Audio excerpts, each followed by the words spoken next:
Lançamos para debate 3 números que marcaram a semana. Bem-vindo, Rodolfo, nesta edição do Hat-Trick. Vamos começar com os milhões da Liga dos Campeões e, mais concretamente, do Benfica. Assim é, Zé. Cumprimentar também o Nuno Vinha e o Jorge Faria Sousa e começamos por falar de 400 milhões de euros. É este o valor que o Benfica pode alcançar caso elimine o Liverpool e atinja as meias finais da Liga dos Campeões, que darão um prémio de 12 milhões e meio de euros, que a juntar aos 387 milhões e meio que o Benfica fez ao longo destes últimos 19 anos em prémios da UEFA, dá então os tais 400 milhões de euros que falamos. Sabemos que nesta altura a eliminatória está no intervalo, que o Benfica a perder por 3-1, a tarefa está difícil, mas não é impossível, e portanto na próxima semana saberemos então se o Benfica consegue ou não atingir estes 400 milhões de euros. Nuno, o Benfica em busca deste número redondo, 400 milhões de euros, é de facto muito dinheiro angariado em 19 anos de provas da UEFA. Olá, boa tarde. Eu acho que não. Na verdade, eu acho que não é assim. Não é assim. Cabe-me aquele odioso de chegar aqui e pôr em perspectiva estes números. O Bayern de Munique em 2020 fez, na campanha que venceu, ganhou 130 milhões e o Liverpool em 2019 fez 111 só num ano. Isto com a vitória, como é evidente. Naturalmente. Eu não quero menosprezar, obviamente, o feito que é para os clubes portugueses estarem na Liga dos Campeões e terem estas performances, mas para pôr em perspectiva, quer dizer, na verdade não é assim tanto. Há muitas dessas temporadas em que são participações na Liga Europa, como nós sabemos, vale muito menos. Mas Bem também só para ter uma ideia, estes 130 milhões do Bayern Munique e o Liverpool 111, para pôr em perspectiva, ganharam menos do que ganhou, por exemplo, nesse mesmo ano, o Liverpool, do que ganhou o Manchester United e o Manchester City. Portanto, a fórmula que está aqui em cima da mesa, posta pela UEFA, a fórmula vencedora pertencer a um dos mercados de TV mais competitivos, mais lucrativos, ser vencedor da Liga no ano anterior e que as outras equipas do mesmo país sejam eliminadas. É assim que se consegue ter mais receitas e, portanto, é só para dizer que isto nem sempre é quem ganha mais vezes, nem sempre é quem fica mais bem posicionado, é um conjunto de fatores que faz com que a pessoa ganhe, com que o clube ganhe mais ou ganhe menos. Mas agora, esses 400 milhões em perspectiva em 20 anos parecem pouco para aquilo que um clube português precisa para se manter à superfície e é bastante. Na verdade, é bastante aquilo que precisa para se manter à superfície, porque as vendas de jogadores e aquilo que são as receitas correntes nem sempre são suficientes. Jorge, vês o copo meio cheio ou meio vazio com estes 400 milhões, que ainda não são 400, mas com estes 387,5? Antes de mais, cumprimentar-te a ti e cumprimentar também o Nuno e o Rodolfo. E eu acho que pegava precisamente pela forma como o Nuno acabou. Acho que é fundamental, em primeiro lugar, que os clubes estejam, os três grandes, estejam consecutivamente na fase de grupos da Liga dos Campeões, porque nós sabemos que também o histórico e o ranking é fundamental também para aquilo que é o apuramento depois final do prémio. E é fundamental para as finanças dos clubes estar pelo menos na fase de grupos. E há poucos meses discutíamos quando o Sporting eliminou o Borussia Dortmund e seguiu para os oitavos de final.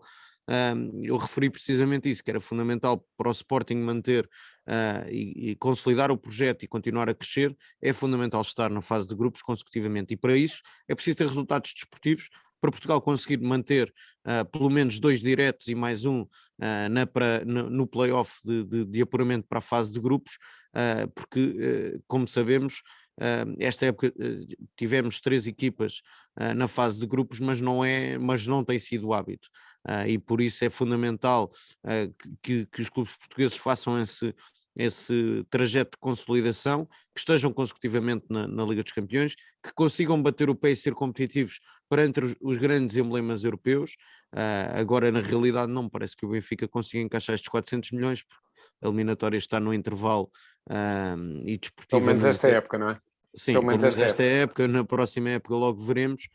Está neste momento em terceiro lugar e, portanto, ao que tudo indica, estando a 9 pontos do Sporting, parece-me que o primeiro e o segundo que irão diretos está praticamente fechado. Faltam 6 jornadas, são 18 pontos, mas ainda assim parece-me difícil que o Benfica recupere este fosso de 9 pontos já para o segundo lugar, e como tal será obrigado a discutir um play-off, mas é fundamental.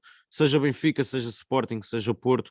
Porto até é um caso mais evidente, porque o Porto é quem tem tido nos últimos anos melhores resultados na Liga dos Campeões e tem chegado mais longe, com frequência aos quartos, oitavos da Liga dos Campeões, e como tal é quem tem tido melhor performance ao nível desportivo e por isso também tem feito encaixes superiores e no caso do Porto é paradigmático. Sabemos as condições financeiras, falámos disso na semana passada, sabemos as condições financeiras que o Futebol Clube do Porto tem tido. Se não tivesse tido Liga dos Campeões pelo meio, teria sido ainda mais difícil. Só prova o desequilíbrio, porque esse encaixe só põe em evidência que as operações correntes são de facto muito, muito, muito desequilibradas. Complementando a ideia também do Jorge, temos aí uma luta titânica com a Holanda pelo 6º lugar do ranking da UEFA, que no fundo vai definir tudo relativamente às equipas portuguesas que nós conseguimos colocar nas competições europeias. Rodolfo, passamos para um número absolutamente surpreendente que tem a ver com os grandes ausentes do próximo Mundial, do Mundial de Inverno no Qatar em 2022. Falamos de 810 milhões de euros. É este o valor, de acordo com o site de Transfer Market, das 11 estrelas que vão falhar o Mundial do Qatar. À cabeça neste 12 temos Erling Haaland do Borussia Dortmund com um valor de mercado de 150 milhões de euros e Mohamed Salah do Liverpool avaliado em 100 milhões, mas num 11 onde cabem também 5 titulares da seleção de Itália, da atual campeã europeia, que falhou de forma incrível este apuramento para o Mundial, com aquela eliminação às mãos da Macedónia. Os italianos que neste 11 onde têm Gianluigi Donnarumma, Alessandro Bastoni, Marco Verratti, Nicola Barella e Federico Chiesa. Jorge, e de facto estamos aqui a falar de um plantel, de 11 jogadores, não estamos a falar de um plantel. Nós fizemos contas, por exemplo, à seleção portuguesa, ao conjunto de jogadores que foi convocado por Fernando Santos agora para os 2 jogos finais que levaram ao apuramento, e estávamos ali a falar de cerca de 700 e poucos milhões de euros, e portanto só este 11 vale 810 milhões de euros, naturalmente que não podem, nem sempre podem estar os melhores no Mundial, mas estes vão ser grandes ausentes daquela que é a maior prova do mundo ao nível das seleções.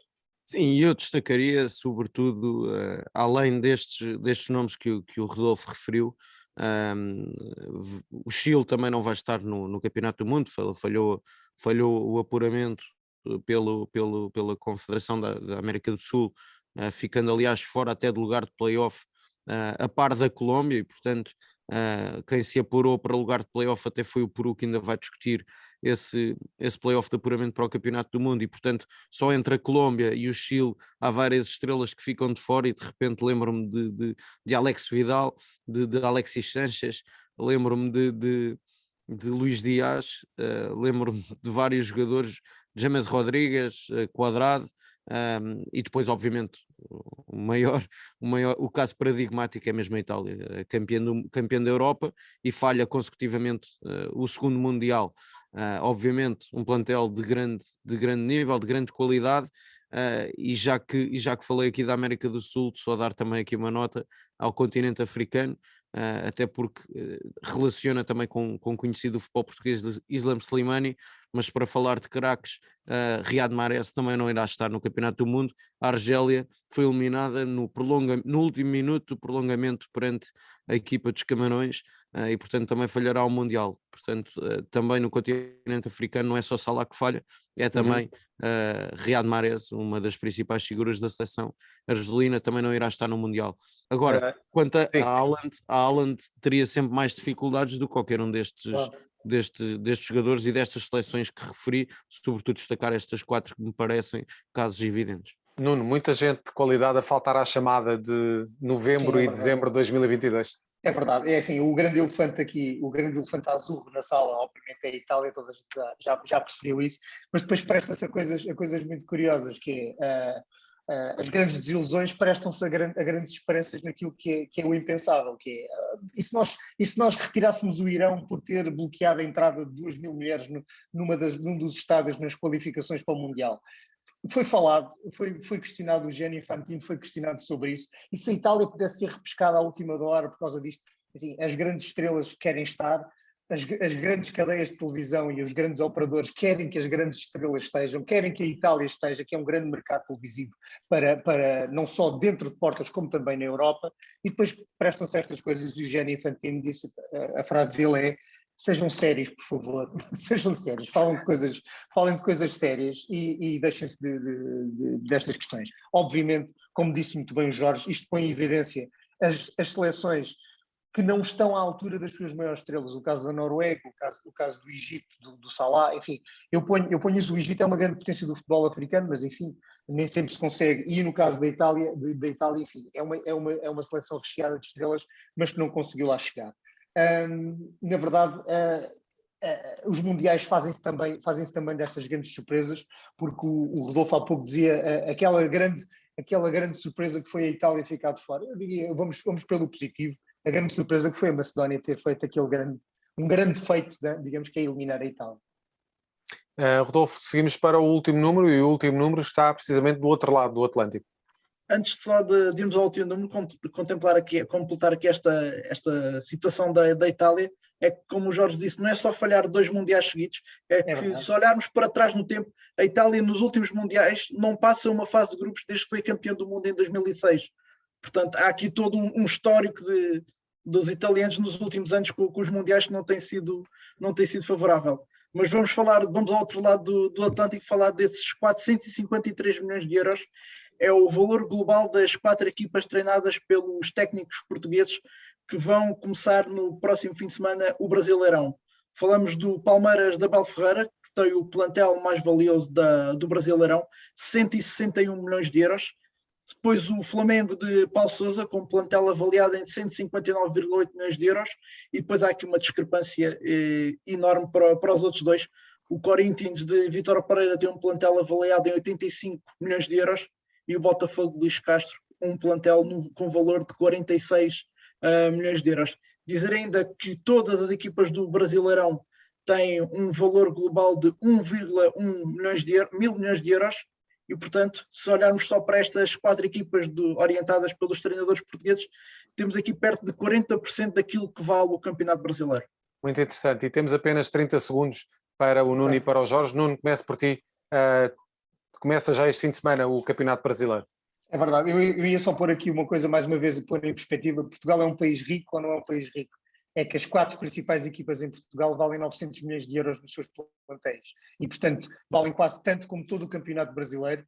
Aqui a questão é, estes jogadores têm mais valor do que os seus homólogos que estão nas 4 principais equipas em Portugal. E eu estou a falar, obviamente, do Futebol Clube do Porto, do Benfica, do Sporting e do Braga. Vale ou não vale? Eu diria que a questão é uma questão também de avaliação daquilo que está em cima da mesa, mas eu desejo a maior sorte aos treinadores portugueses lá, mas estas 4 portuguesas também são treinadas só por treinadores portugueses, que é uma coisa que nós estamos a fidelizar em Portugal também, é apostar naquilo que é a prata da casa e no bom treinador em Portugal. Jorge, 30 segundos para fechar.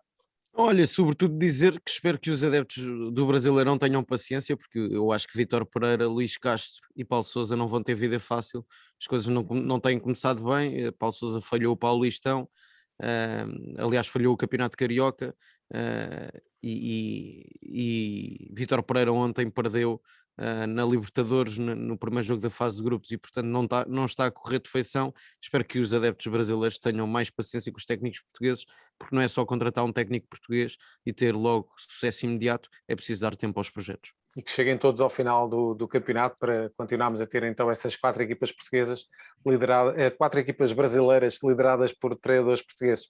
Rodolfo, voltas para a semana com mais números para nós discutirmos então aqui neste Jogo Económico.